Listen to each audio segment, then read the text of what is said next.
I want you to imagine reading a text message on your wife's phone that says, "Hope your clueless husband doesn't get suspicious, see you tonight," and then imagine smiling at her, handing the phone back, and saying nothing at all, because you've already decided exactly what you're going to do next.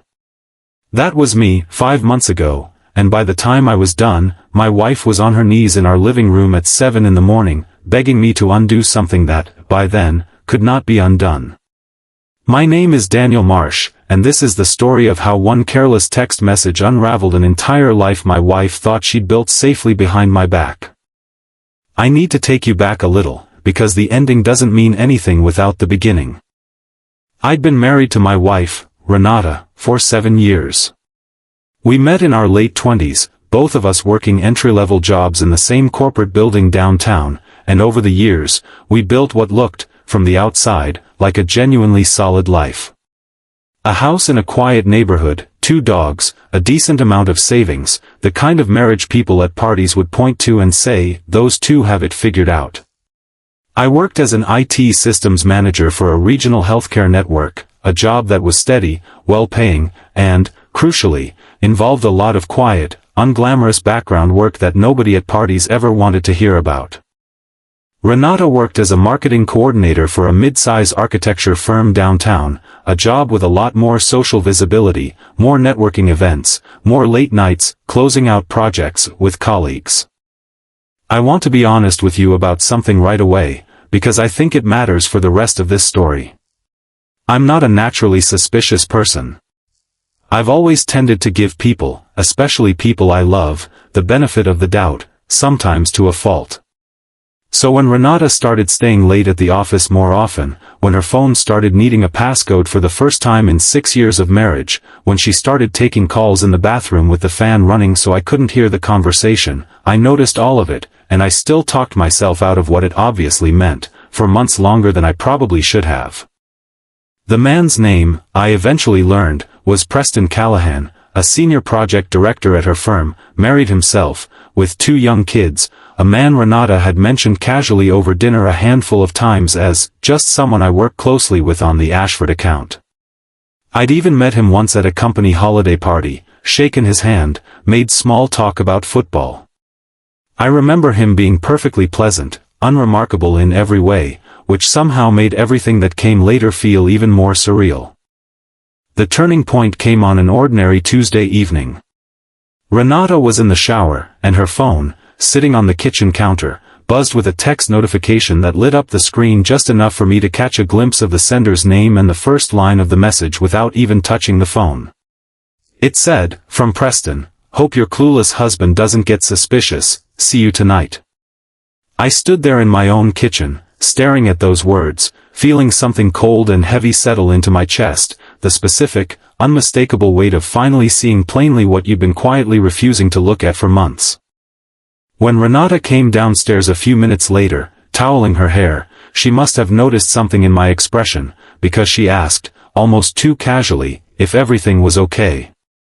I picked up her phone from the counter, turned the screen toward her, and simply said, "Your phone buzzed. Preston says hi."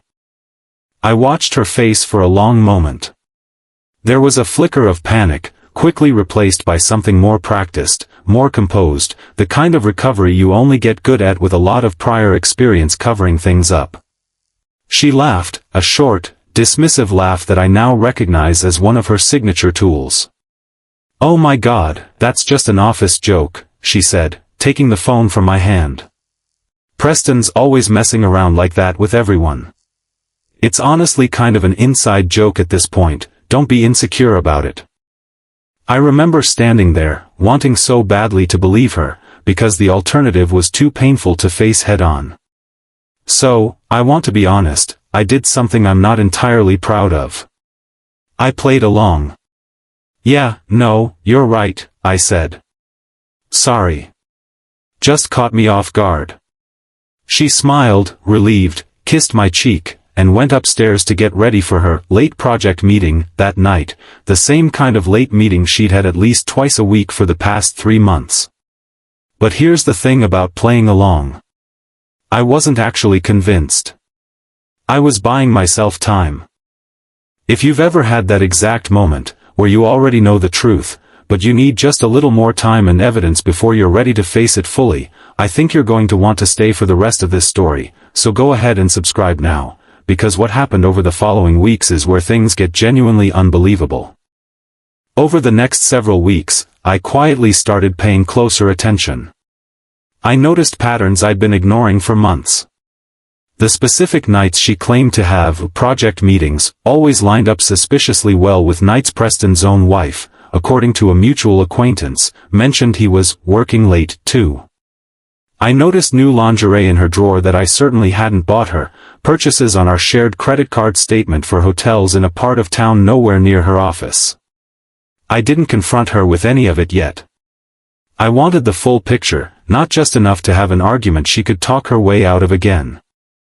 I eventually hired a private investigator, a quiet, professional man named Gerald Okafor, who specialized in exactly this kind of discreet documentation. Within 3 weeks, Gerald had put together an unmistakable picture.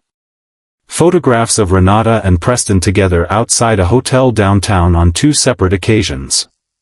Records showing a joint reservation under a fake last name that Renata had apparently used before, which told me this wasn't some brand new, impulsive fling, but something that had clearly been going on for a significant stretch of time. Texts, which Gerald had legally obtained through a data recovery process after Renata had briefly left her old work laptop for IT servicing at her own company, confirming plans, confirming feelings, confirming exactly what I already suspected in my gut. I sat with all of that evidence for almost a week before deciding what to do with it, because I didn't want to act purely out of anger. I wanted to be deliberate. Here's where the story takes its unexpected turn, the part that I still think about most vividly. Instead of confronting Renata immediately with everything I'd found, I decided to let her keep believing she was getting away with it, just a little longer, while I quietly restructured our entire financial and legal situation behind the scenes. I met privately with a divorce attorney, a sharp, no-nonsense woman named Ms. Whitfield, who helped me understand exactly what steps needed to happen, in exactly what order, to protect myself financially and legally before Renata had any idea what was coming. I moved a portion of my personal retirement savings, money I'd contributed before the marriage, into a separate, properly protected account. I quietly began the process of removing Renata as a joint signer on one of our smaller shared business investment accounts that I'd originally set up for us, an account she rarely paid attention to because, frankly, she'd never shown much interest in the details of our finances beyond her monthly spending allowance.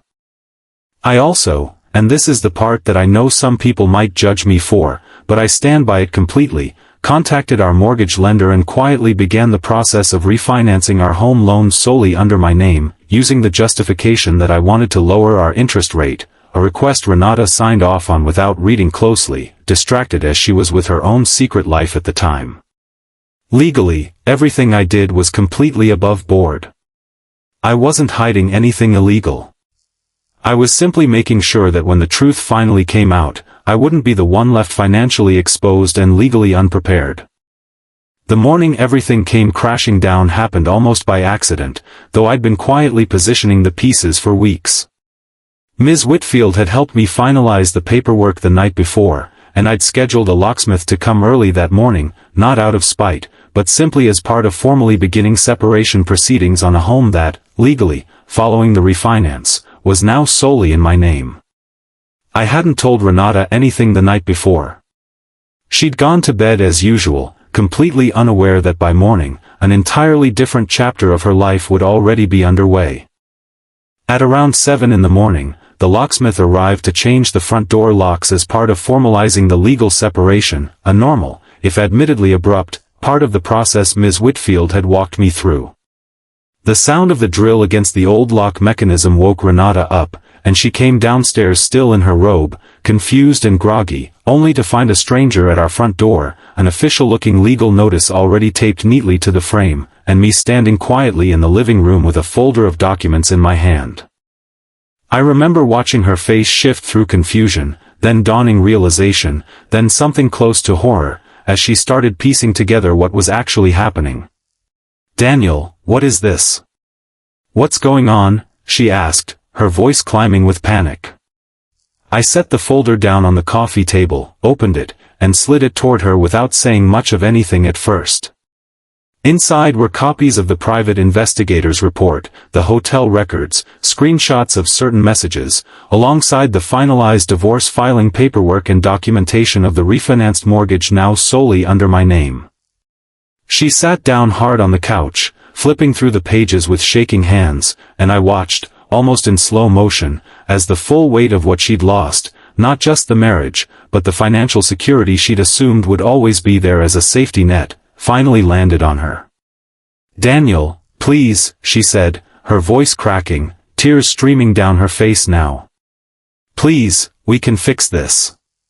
I'll end things with Preston completely, I swear, just, please don't do this. Please undo this." I remember feeling an odd mixture of emotions in that moment. Part of me, the part that had loved her honestly for 7 years, felt a flicker of old, familiar tenderness watching her cry like that. But a much larger part of me felt something closer to quiet, settled clarity. This wasn't a moment of anger for me anymore. It hadn't been for weeks. It was simply the natural, inevitable result of choices she'd made, choices she'd been making for months while quietly mocking my supposed cluelessness in the process. "I already know about Preston," I said quietly. "I've known for weeks. This isn't something that just happened this morning, Renata. This is the result of everything you've been doing for months while I was apparently too clueless to notice." She sank further into the couch, sobbing now, repeating variations of "please, I'm begging you" over and over, "but I want to be honest with you." By that point, there wasn't anything left in me that wanted to undo it. The locks had already been changed. The paperwork had already been filed. The version of our marriage she thought she could keep safely running in the background while enjoying something else on the side had already ended, weeks earlier, the moment I read the text message and quietly decided not to say anything yet. The divorce proceedings that followed were, thankfully, relatively straightforward, given how carefully I'd prepared everything in advance. Renata's attempts to contest certain financial arrangements largely fell apart under the weight of documentation I'd already assembled. Preston's own marriage, I later learned through mutual acquaintances, ended not long after his wife discovered the same affair through entirely separate means, apparently having grown suspicious around roughly the same time I had. I moved through the following months quietly, focusing on rebuilding a sense of normalcy, leaning on close friends, spending more time with my 2 dogs, who, refreshingly, had never once been dishonest with me. I didn't gloat publicly about any of it.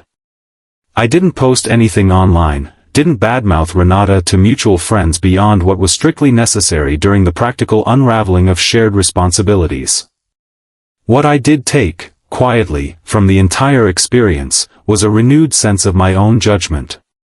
For years, I'd assumed that being the trusting, non-suspicious partner in a relationship was simply a personality trait, something fixed about who I was. What I learned through all of this is that trust isn't the same as blindness, and that noticing the truth slowly, carefully, and then acting on it deliberately, rather than exploding emotionally in the moment, ended up protecting me far more effectively than an immediate, angry confrontation ever could have. I think about that morning often, the sound of the locksmith's drill, the sight of Renata on her knees in the living room, begging me to reverse something that had already, quietly, been in motion for weeks by the time she noticed. I don't take particular pleasure in remembering it, honestly. But I don't feel guilty about it either. She built a second life behind my back, confident that I was too clueless to ever piece it together. I simply made sure that by the time she realized how wrong that assumption was, there was nothing left for her to salvage. If there's something worth taking from this story, I think it's simply that being underestimated by someone who claims to love you doesn't have to mean you stay clueless forever. Sometimes the most powerful thing you can do isn't reacting loudly the moment you find out the truth. Sometimes it's staying quiet, gathering everything you need, and moving deliberately, so that when the truth finally does come out, you're already standing on solid ground instead of scrambling to catch up. If this story resonated with you, if you've ever quietly pieced together a truth someone assumed you were too clueless to notice, I'd genuinely like to hear about it in the comments below. And if you want more stories like this one, go ahead and subscribe, because there are plenty more coming. Thanks for listening, and I'll see you in the next story.